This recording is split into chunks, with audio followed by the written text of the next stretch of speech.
spam.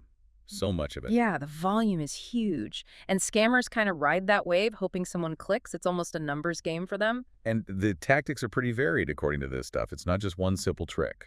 Definitely not. The sources break down quite a few types, like Trojan horse emails, Yeah, not the Greek myth kind. These are emails with tempting attachments. like photos or jokes, maybe even something that looks work-related. Exactly. Yeah. But opening them, well, the sources say that can punch holes in your security.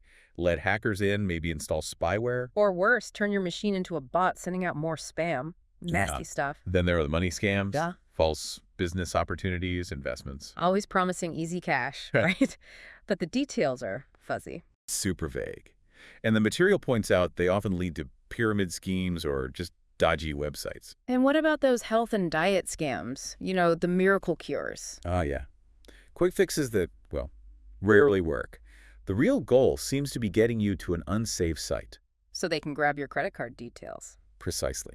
We also see mentions of online con games. You sound more personal. They often start that way. Some bait, then an urgent request, maybe forged documents to look real. And then they ask for money, for fake fees or bank details. That's the pattern described. But maybe the biggest one, the most common according to this, is phishing. Oh yeah, phishing. Because they look so real, like they're from your bank or Amazon or something. Exactly. They mimic trusted organizations perfectly. And they use urgent language, account compromised, or problem with your order. To make you panic and click quickly. Right. The link takes you to a fake site, looks legit, but it's there to steal your info, account numbers, passwords. Or get you to download malware accidentally. So the big question is, how do you spot these fakes? Well, the advice seems clear. If you're unsure about an email asking for info or urging a click. Don't trust it. Contact the company directly. And crucially, the sources stress not using the phone number or link in the email. No way.